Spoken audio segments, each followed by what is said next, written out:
मान लीजिए आप आईएएस बन गई, आईआरएस बन गई, आपके हस्बैंड तो इंस्पेक्टर हैं, तो ऐसा तो नहीं कि इससे आपका वैवाहिक जीवन खराब हो जाएगा? नहीं सर, मैं फुल कॉन्फिडेंट हूँ, हमारी अंडरस्टैंडिंग काफ़ी अच्छी है, तो ऐसा कोई इशू नहीं आएगा। ऐसी 2 फिल्मों के नाम बता सकती है जहाँ ऐसा ही हुआ था कि वाइफ हस्बैंड से आगे निकल गई थी और उसके बाद चीज़ें ठीक चल नहीं पाई?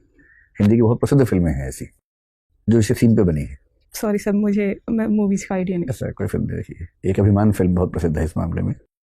मतलब ईश्वर करे कि सब ठीक रहे। मैं तो वैसे कह रहा हूँ कि एक भारतीय समाज में ऐसा भी कुछ लोग सोचते। क्या आपको पता है कि डीएम के पास भी कुछ पुलिस पावर्स होती हैं?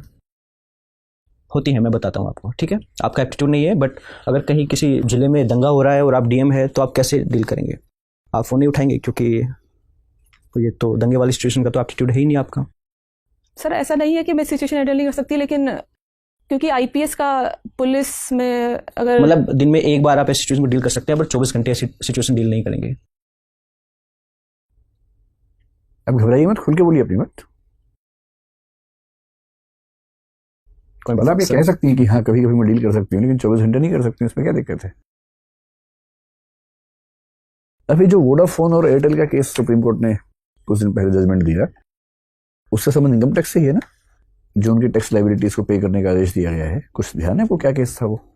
सर उसमें इशू ये है कि उनका ग्रोस एडजस्टेड रेवेन्यू कितना माना जाए उनका, तो उसके लिए कंपनीज ये कह रही हैं कि हम जितना टेलीकॉम सेक्टर से कमा रहे हैं सिर्फ उसी पर हम टैक्स देंगे, लेकिन सरकार का और टेलीकॉम डिपार्टमेंट का कहना है कि आपके अदर देन टेलीकॉम सेक्टर की जो भी इनकम है उस पर भी आपको टैक्स देना होगा, उसको हम इंक्लूड करेंगे ईजीआर में। हाँ, तो फाइनली सुप्रीम कोर्ट का आदेश तो आ ही गया है। जी सर। लेकिन ऐसा भी सुनने में आ रहा है कि अगर इतना टैक्स पे करेंगी तो शायद कंपनियां बंद ही हो जाएंगी। आपका क्या ऑब्जर्वेशन है इस मामले में? सर मैं जहाँ तक मानती हूँ कि इनकम पर टैक्स देना तो जरूरी है, और कंपनीज के पास इतना तो प्रॉफिट होता ही है कि अगर प्रॉफिट है उनके पास तो उस पर टैक्स देना चाहिए। तो सेस और सरचार्ज में क्या डिफरेंस होता है? सर सेस और सरचार्ज दोनों ही टैक्स पर लगते हैं, पर सेस किसी स्पेसिफिक हम इशू के लिए लगाते हैं, उसको हम उसी स्पेसिफिक जिस चीज़ के लिए हमने लगाया, जैसे हमने एजुकेशन सेस लगाया तो सिर्फ एजुकेशन पर खर्च होगा, पर सरचार्ज का एक लिमिट के बाद अगर आपकी इनकम है और उस पर टैक्स बन रहा है, उस पर सरचार्ज लगता है ताकि उसका उपयोग हम आर्थिक असमानता को दूर करने के लिए कर सकें। तो सरचार्ज का जो कलेक्शन होता है वो सीधे जाता है हमारा जो कंसोलिडेटेड फंड है उसमें चला जाता है, और सेस सीधे उसी स्पेसिफिक मत के लिए जाएगा जो जिससे लिया गया है। ये बात कह रही है ना? इनकम टैक्स डिपार्टमेंट की हिरार्की क्या होती है, जरा मुझे, जैसे आप इंस्पेक्टर हैं वहां से ऊपर कौन कौन से पद हैं जरा क्रम में बताइए। सो उसके बाद आईटीओ बनते हैं, then ACIT, DCIT, joint CIT, additional CIT, CIT, principal CIT, CCIT, principal CCIT. और सीसीआईटी क्या मतलब हुआ? Chief commissioner of income tax. उसके बाद principal CCIT, principal chief commissioner of income tax. CBDT member. CBDT member तो वही होता होगा ना?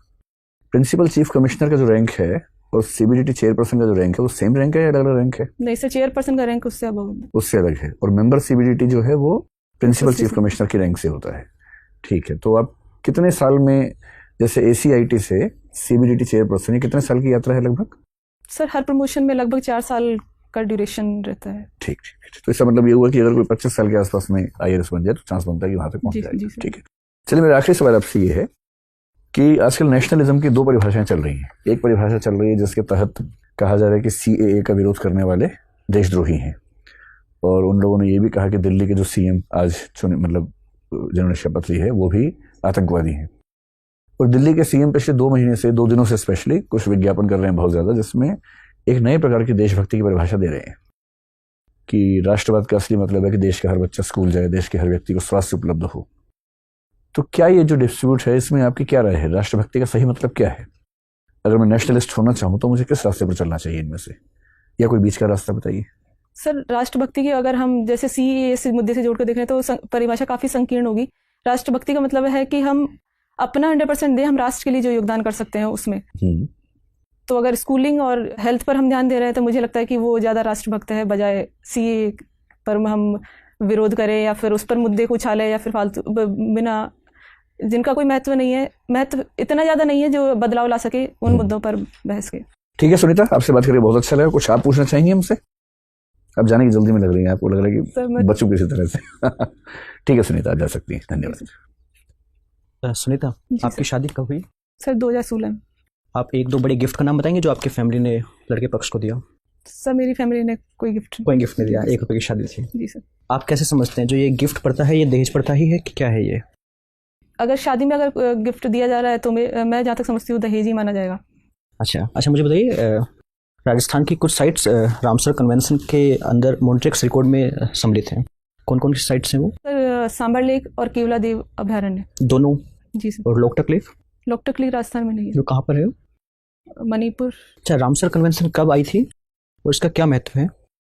सर कब आई थी ये मैं रिकॉल नहीं कर पा रही हूँ, लेकिन वेटलैंड्स के संरक्षण के लिए रामसर कन्वेंशन ईरान के रामसर शहर में हस्ताक्षरित किया गया। तो हम वेटलैंड क्योंकि इकोसिस्टम का ऐसा पार्ट है जो सबसे ज़्यादा डाइवर्सिटी वाला पार्ट होता है, और इसलिए उसका संरक्षण जरूरी है, इसलिए रामसर कन्वेंशन लाया। आप अभी जब बात कर रहे थे कि जयपुर को वर्ल्ड हेरिटेज साइट में सम्मिलित किया गया है, तो उसमें ये कहा गया था कि इसमें इंडो इस्लामिक जो आर्किटेक्चर है वो तो देखने को मिलती ही है, लेकिन इसमें वेस्टर्न कल्चर का बहुत ज़्यादा इन्फ्लुएंस है।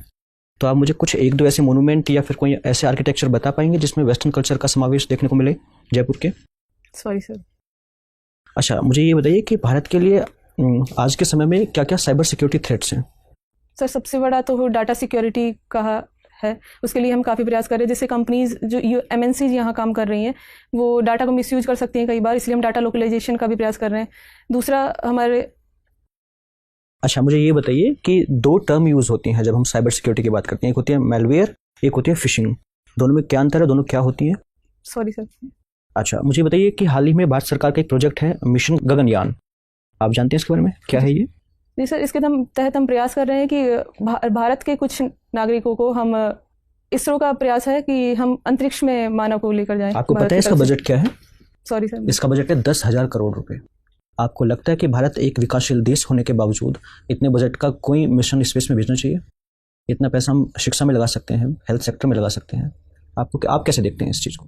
सर इस चीज़ को मैं इस तरीके से देखना चाहूँगी कि शिक्षा और हेल्थ पर हम खर्च कर रहे हैं, लेकिन जब हम एक वैश्वीकरण की बात करते हैं और हम एक मल्टीपोलर वर्ल्ड की बात करते हैं तो इंडिया को अपना स्टैंड वहाँ मजबूत करने के लिए अंतरिक्ष और अनुसंधान में भी ध्यान देने की आवश्यकता है। मुझे ये बताइए कि मिशन गगनयान के जरिए हमने अंतरिक्ष में मानव को भेज दिया, उससे क्या फ़ायदा है, मुझे ये बताइए।